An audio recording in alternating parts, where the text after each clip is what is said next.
নরেন্দ্র মোদী যতদিন রাজনীতিতে থাকবেন, নরেন্দ্র মোদী প্রধানমন্ত্রী হিসেবেই রাজনীতিতে থাকবেন এবং নরেন্দ্র মোদীর স্বেচ্ছা অবসর হবে।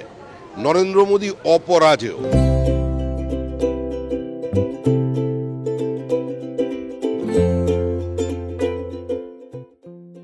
17 সেপ্টেম্বর প্রধানমন্ত্রী নরেন্দ্র মোদীর জন্মদিন। বুধবার 75 বছর পূর্ণ করলেন তিনি। আর তার জন্মদিন উপলক্ষেই কলকাতার ইন্ডিয়ান মিউজিয়ামে আয়োজন করা হলো এক বিশেষ প্রদর্শনীর। তার জীবন এবং কর্মযাত্রাকে কেন্দ্র করে এই প্রদর্শনী শুরু হলো।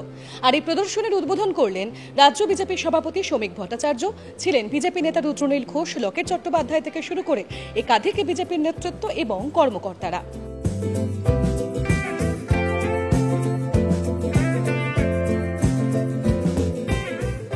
প্রধানমন্ত্রীর জন্মদিন উপলক্ষে দেশ জুড়ে বিশেষ কর্মসূচি পালন করছে বিজেপি। ঠিক তেমনই কলকাতার ইন্ডিয়ান মিউজিয়ামেও মোদীর জন্মদিন উপলক্ষে আয়োজন করা হলো এই বিশেষ প্রদর্শনীর। রাজনৈতিক জীবন থেকে শুরু করে প্রশাসনিক, বিশেষত বিজ্ঞান প্রযুক্তি থেকে শুরু করে সামাজিক উন্নয়নে প্রধানমন্ত্রীর অংশগ্রহণ ও বক্তব্য এই প্রদর্শনীর মাধ্যমে মানুষের কাছে তুলে ধরাই বিজেপির লক্ষ্য।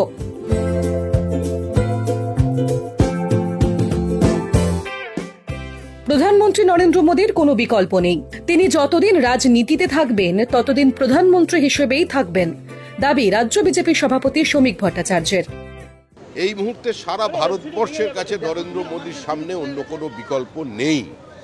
নরেন্দ্র মোদী যতদিন রাজনীতিতে থাকবেন, নরেন্দ্র মোদী প্রধানমন্ত্রী হিসেবেই রাজনীতিতে থাকবেন এবং নরেন্দ্র মোদীর স্বেচ্ছা অবসর হবে। নরেন্দ্র মোদী অপরাজেয়, কারণ নরেন্দ্র মোদী কোনো ব্যক্তি নন, নরেন্দ্র মোদী কোনো নেতা নন, নরেন্দ্র মোদী শুধুমাত্র প্রধানমন্ত্রী নন।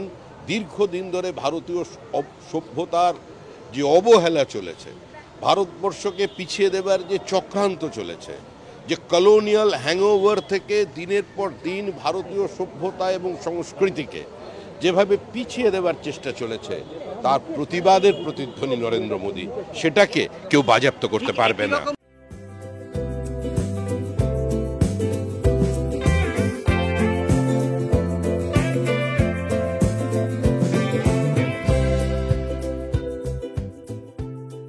21 সেপ্টেম্বর মহালয়া পর্যন্ত চলবে এই বিশেষ প্রদর্শনী। মূলত প্রধানমন্ত্রী নরেন্দ্র মোদীর প্রশাসনিক, সাংগঠনিক এবং রাজনৈতিক জীবনের যে পথ চলা, সেই বিভিন্ন অধ্যায়গুলি তুলে ধরা হয়েছে এই বিশেষ প্রদর্শনীতে। ক্যামেরায় মৈনাক বাগচির সঙ্গে আমি তনুশ্রী চ্যাটার্জি, এই সময় অনলাইন।